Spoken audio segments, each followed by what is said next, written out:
tell me where I can find 341? 341? Second brownstone, ma'am. Thanks, Sonny. Silly, Mr. Miller. Operation Powder Room. I'd like to be a rose in your garden. June 29th, 1967. 3 children crawl out of the twisted wreckage of a Buick Electra on a dark road in Louisiana. Their mother, Jayne Mansfield, one of the most famous women in the world, was not as fortunate.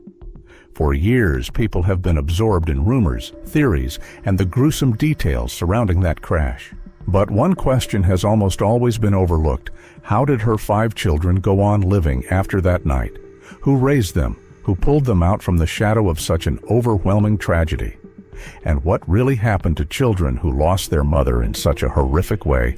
Don't look away. Because behind the shocking death of Jayne Mansfield are 5 lives forever thrown off course, and their story may surprise you. First, let's go back to America in the 1930s, where it all began, where a little girl carried a deep desire to be seen, and later made the whole world unable to look away. Jayne Mansfield was born as Vera Jane Palmer in 1933 in Bryn Mawr, Pennsylvania.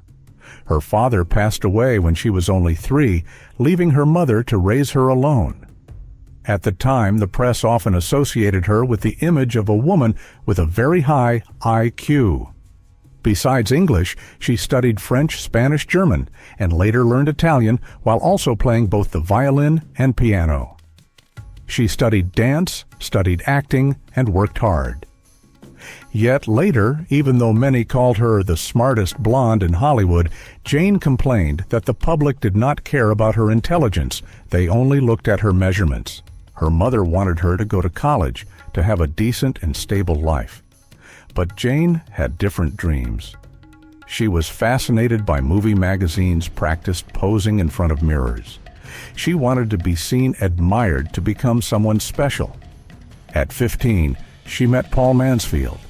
They married when she was just 16 in 1950. Almost immediately, she became pregnant.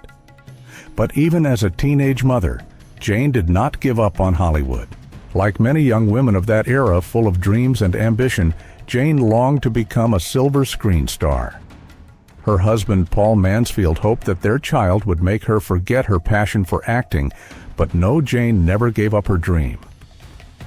Eventually, Paul had to give in when he agreed to move to Los Angeles at the end of 1954 to help her pursue her career. She enrolled in acting classes, performed on stage, sent photos to talent scouts. Hollywood did not need intelligence. It needed curves, lips, and a gaze that hinted at something dangerous. So, Jayne transformed herself from Vera Jane Palmer into Jayne Mansfield, dyed her hair platinum blonde, wore bold low-cut dresses with a full bust, a cinched waist, and hips that could draw every eye.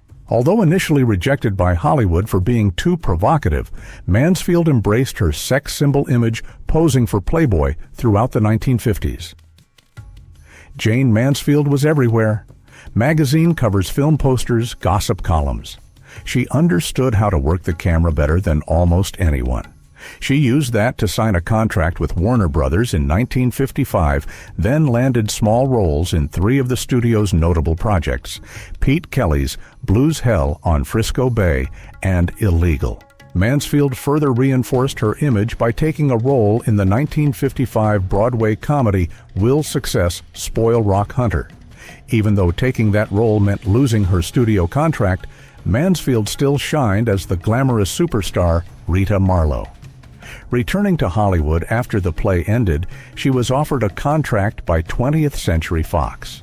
They cast her in her breakthrough role in 1956, The Girl Can't Help It, a performance that earned her a Golden Globe. In 1957, she not only reprised Rita Marlowe in the classic film adaptation of the Broadway musical, but also starred in Kiss Them for Me, The Wayward Bus, and The Burglar. As her career flourished, money was no longer a problem. She bought a pink mansion in Los Angeles, complete with a heart-shaped pool, pink carpets, pink interiors, even a pink Cadillac. Everything about Jayne Mansfield was excessive, flashy, impossible to ignore. But all that fame came at a price.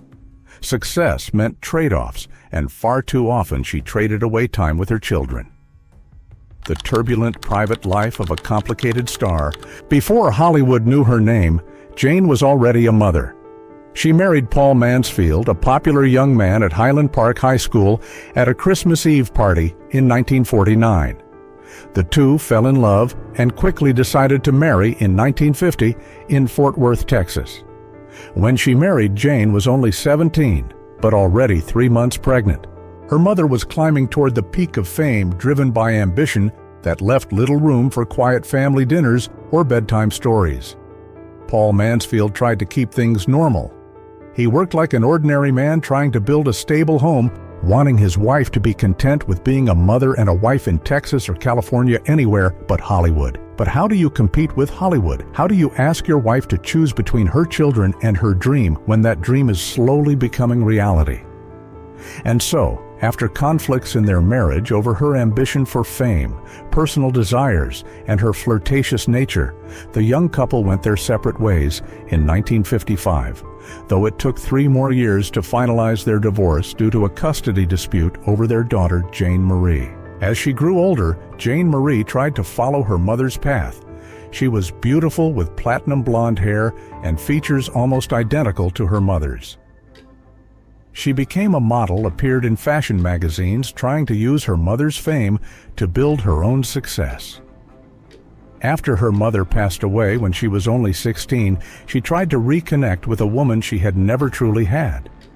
She gave interviews about her mother, trying to understand her through other people's memories. And in July 1976, at 25, she posed for Playboy as a tribute to her mother, and also an attempt to step out of that shadow. She described her relationship with her mother as distant. They were never close in the way a mother and daughter should be. There was love, but also a feeling of always standing behind the career, behind the image, behind Jayne Mansfield, the star.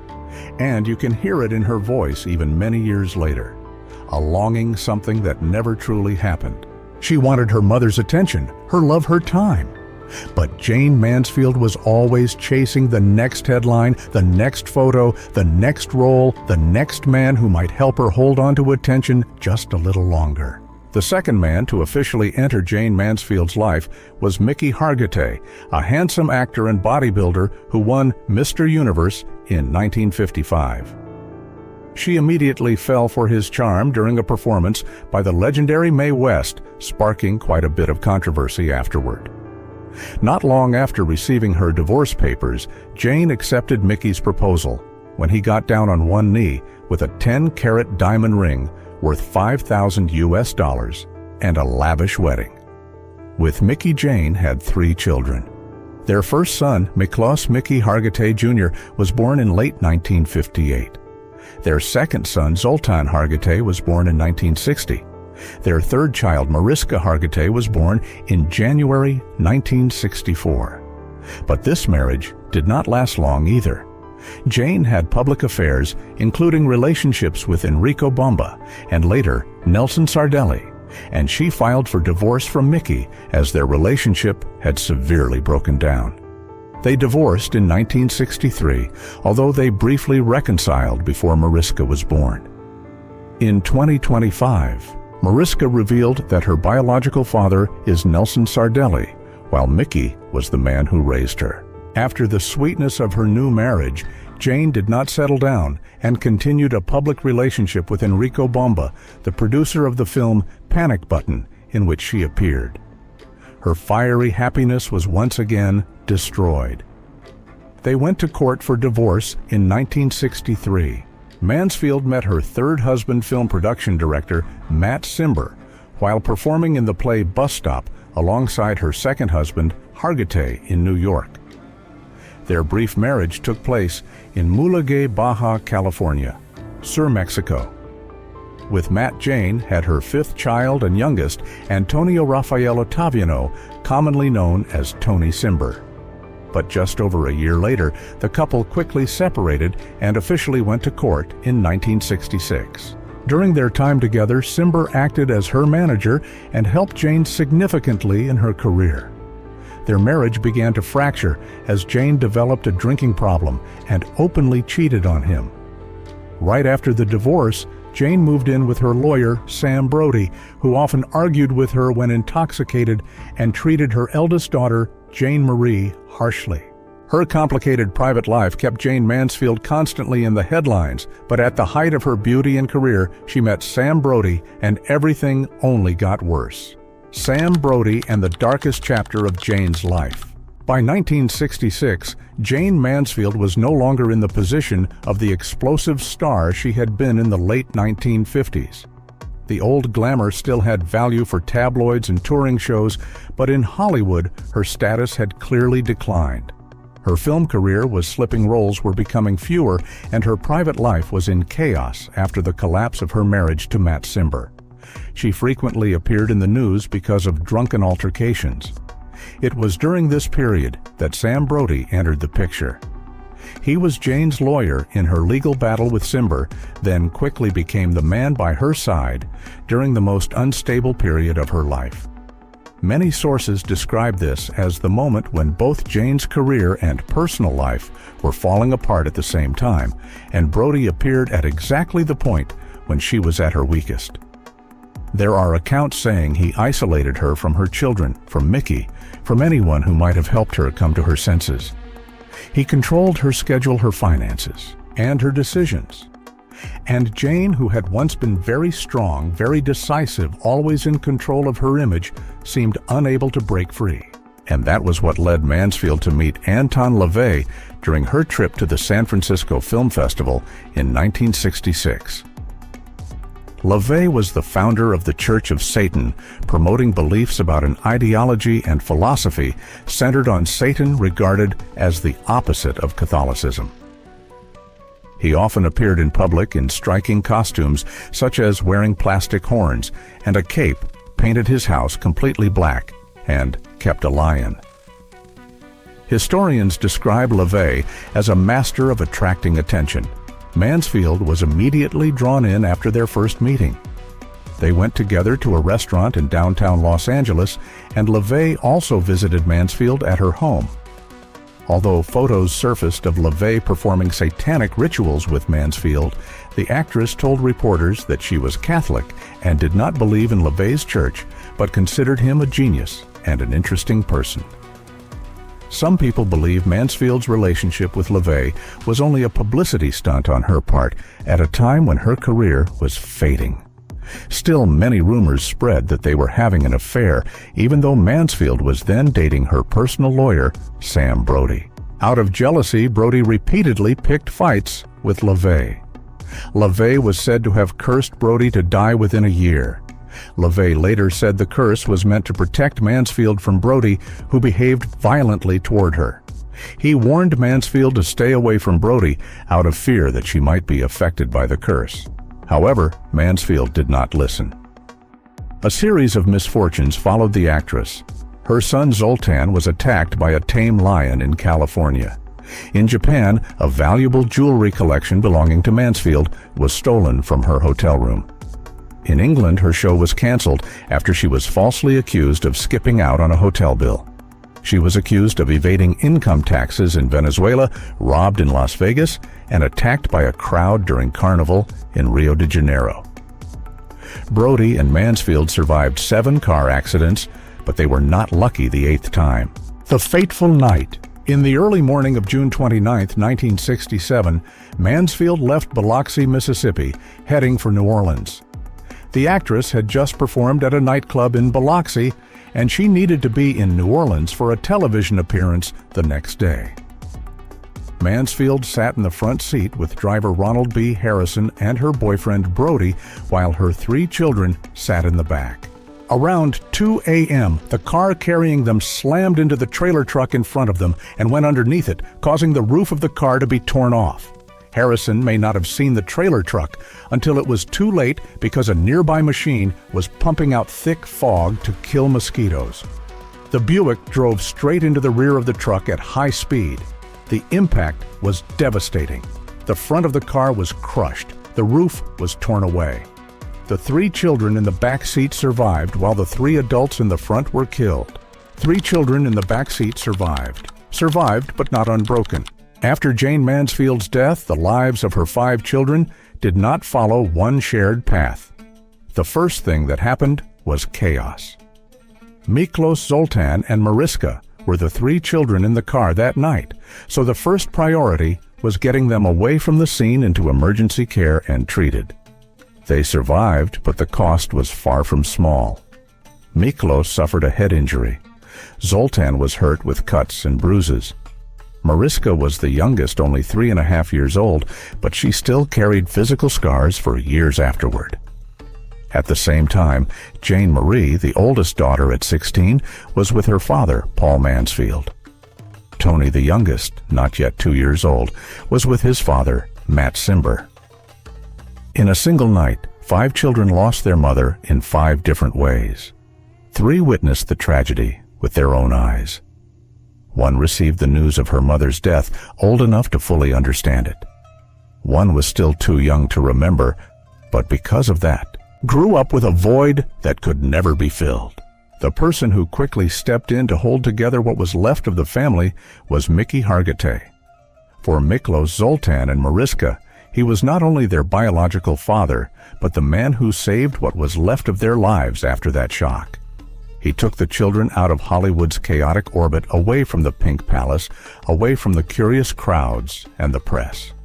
What Mickey tried to do was not make the tragedy disappear, because that was impossible, but rebuild a life with structure for the 3 children. He wanted them to have a real childhood, a home, a normal rhythm of life, a sense of safety after an event even adults would struggle to endure. The fact that Mickey was able to preserve that stability is the reason at least 3 of these children still had a foundation to grow up on.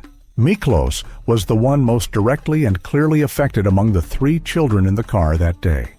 He was 8 years old, which meant he was old enough to understand what had happened and old enough to remember it for the rest of his life. The most striking thing about Miklos's later life is that he almost chose the complete opposite direction from his mother's world. Jayne Mansfield lived by the spotlight, by image, by being looked at. Miklos did not. Later, he lived far from Hollywood, far from the press, far from any chance to turn himself into Jayne Mansfield's surviving son in public. He worked different jobs, trying to build a normal life. For many years, when the press came looking, wanting him to retell the crash, his mother, that fatal night, he usually refused. This was not coldness. It seemed more like self-protection. Some people survive by telling everything. Miklos seems to have survived by not telling it. He refused to let his pain become content for others to consume. That silence itself shows that he understood very clearly the cost of public tragedy. Zoltan was 2 years younger than Miklos, so his memories of his mother and the crash were probably more fragmented, but that does not mean they were lighter. He was still old enough to remember the panic, the fear, and the feeling that a whole world had just collapsed right in front of him. Zoltan's later life also moved away from the spotlight, but the choice he made carried even more symbolic meaning. He briefly touched, acting appeared here and there, but did not turn it into a career. In the end, Zoltan chose to become a carpenter. That detail matters because it says a great deal about the direction of his life.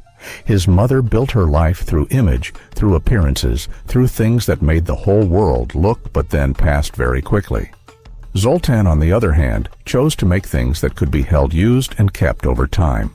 He worked with wood, with structure, with things that endure because of their sturdiness, not because of the crowd's attention. That is a very clear contrast. In a family once turned into a public image, Zoltan chose solidity, honest handwork, and a life that did not need headlines. Mariska Hargitay was a very different case. She was the youngest child in the car, only 3.5 when the crash happened.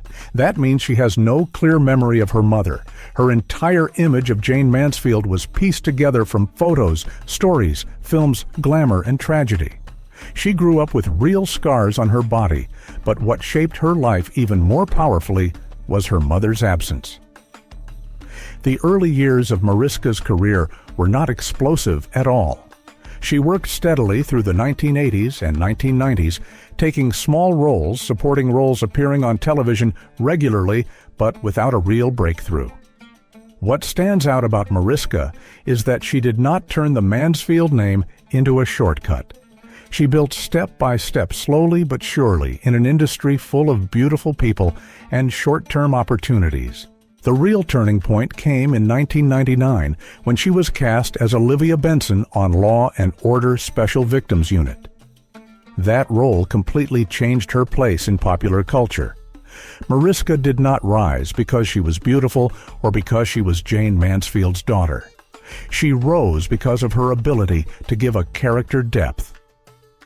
Olivia Benson was not only strong, she also carried vulnerability, compassion, and a very clear sense of protecting victims. Mariska is the one who made that role iconic. From there, she stayed with the series for more than 2 decades, becoming one of the longest-running characters on American primetime television. She won an Emmy, a Golden Globe, and many other honors. The biggest difference between Mariska and her mother lies here. Jayne Mansfield is remembered largely for image. Mariska is respected for talent depth and endurance. More importantly, Mariska did not stop at acting. She has spoken publicly about the crash, about her scars, and about Mickey Hargitay's role in giving her life its foundation. She founded the Joyful Heart Foundation to support survivors of violence. That means she used fame not only to maintain status, but to help others heal. This is where she most clearly stepped out of her mother's shadow. She does not deny her mother. She tries to understand her, honor her, but does not let the past swallow her life. Jayne Marie went in a more painful direction. She was 16 when her mother died, meaning she was old enough to feel the full weight of the loss, but also young enough for that wound to sink deep. Jayne Marie's tragedy is that she did not only lose her mother in 1967. Even before the crash, she had often felt she never truly had her mother in a whole and complete way. Later, she tried modeling, tried carrying on with the look she inherited from her mother, tried using the Mansfield name. But the Playboy shoot in 1976 did not lead her into a lasting future. In many statements, Jayne Marie spoke quite openly about feeling overlooked and underestimated. For her, the Mansfield name often seemed more like a burden than a privilege. Her later life became quieter, less glamorous, and seemed always to carry an emotional wound that never fully closed. Tony Simber represents another kind of loss. When his mother died, he was not yet 2 years old, which means he had almost no direct memory of Jayne Mansfield. Tony's entire image of his mother came from photos, films, stories, and legend. He did not carry the horrifying memories that the 3 children in the car carried, but he also did not have a single real memory to hold on to. Tony was raised by his father and relatives. Very little public information exists about his adult life, and that seems to have been an intentional choice. Tony chose privacy. For him, the loss was not about having to forget something too painful, but about having nothing real to remember at all. It is a different kind of emptiness, quieter, but no less heavy. Looking back after Jayne Mansfield's death, her 5 children did not have one shared answer. Miklos chose silence. Zoltan chose a steady, practical life far from the stage. Mariska turned loss into depth and then into a real legacy. Jayne Marie lived with a wound that lasted. Tony grew up with a mother who existed only through images. They were not the same, but they shared one thing each of them had to teach themselves: how to keep living after the most famous woman in their lives disappeared far too early, far too violently, leaving behind not only glamour, but a void that is very hard to name. Jayne Mansfield's legacy. After Jayne Mansfield died, her 5 children did not grow up along one shared path. They all lost their mother, but none of them carried that loss in the same way. Some stepped fully into the light, while others chose to retreat deep into private life. Some lived through very ordinary work. Some almost completely cut themselves off from public curiosity. Looking back on the whole story, the most memorable thing is not who stood out more than the others, but that each of them found a different way to keep living after the same fall. The person who preserved the foundation for the three youngest children was Mickey Hargitay. After the crash, Miklos, Zoltan, and Mariska did not just need medical treatment. They needed a new rhythm of life, a place without the noise of the press and the remnants of the life their mother had created. Mickey did exactly that. He took his children away from Hollywood, away from the Pink Palace, away from a life that was always being watched. What he gave them was not a miracle. He could not erase the memory of that night. But he gave them something even more important: stability. It was that foundation that gave at least three of the children the chance to grow up as individuals, instead of being trapped forever in the role of Jayne Mansfield's surviving children. Miklos was the one who kept the clearest distance. He was the oldest of the three children in the car that day, old enough to understand what the crash meant, and old enough to carry that memory for the rest of his life. As an adult, Miklos did not follow. Hollywood did not use his family story to step into public view and rarely responded to the press. His later life was fairly quiet. That quietness is exactly what matters. Some people survive by telling and retelling what happened. Miklos seems to have chosen the opposite. He kept his life away from curiosity of every kind, as if that were the only way to keep the tragedy from continuing to eat into the rest of his life. Zoltan also moved far from the spotlight, but the rhythm of his life is easier to picture. He briefly touched acting, but did not continue. In the end, he chose to become a carpenter. That detail says a great deal. His mother had once built an entire image out of other people's gaze. He chose instead to make things that could be held used and kept alive without needing anyone to stare at them. It was a very direct choice. No need for glamour, no need for headlines. Just a life that was solid, useful, and private enough not to be swallowed by the past. Mariska Hargitay went in a completely different direction. She carried that loss, too grew up from the aftermath of that night too, but did not choose to step back. She entered acting, spent quite a long stretch doing small roles and making steady appearances before truly breaking through in 1999 as Olivia Benson in Law and Order SVU. From that point on, Mariska's story changed completely. She did not just become famous. She was recognized for her inner strength. Olivia Benson could not have lasted that long on name recognition or appearance alone. That role endured because Mariska brought real weight, compassion, and endurance to it. The biggest difference is here. Jayne Mansfield was once remembered across America for her image. Mariska is respected for her depth. She does not live off her mother's shadow, but she does not deny it either. She speaks about the crash, the scars, Mickey's role, then goes even further through the Joyful Heart Foundation, using her position to help survivors of violence. She did not just survive tragedy, she turned it into something valuable for others. Jane Marie and Tony, meanwhile, are two very different stories. Jane Marie was old enough to understand that she had lost her mother, but her pain did not begin with the crash. It started long before that with the feeling that she had always stood outside her mother's real life. Later, she tried modeling, tried stepping into public view through the very looks she shared with her mother, but never built a truly lasting place for herself. The Mansfield name felt more like a burden than a doorway. Tony stood at the other end of loss.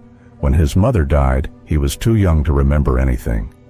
He grew up not with memories of his mother, but with photographs, films, and other people's stories. Tony's adult life was almost never made public, and that was probably intentional. Some people suffer because they remember too much. Tony belongs to a harder kind of pain, to name having to live with a mother he has no direct memory of holding on to. If this whole story has to be gathered into one idea, it is this: Jayne Mansfield's real legacy does not lie in the pink mansion, the photographs, or the scandals that once made her famous. Those things have passed. What remained the longest were her 5 children. They were not the same. None of them handled pain in the same way, but all of them had to learn how to grow up under the shadow of a mother who was both dazzlingly bright and painfully absent. And the way each of them kept going is the truest thing left behind from Jayne Mansfield's life.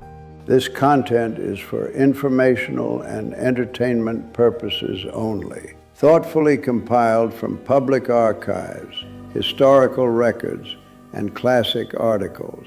While we strive for accuracy and balanced storytelling, some details from Hollywood's golden age remain unconfirmed and should be treated as speculative.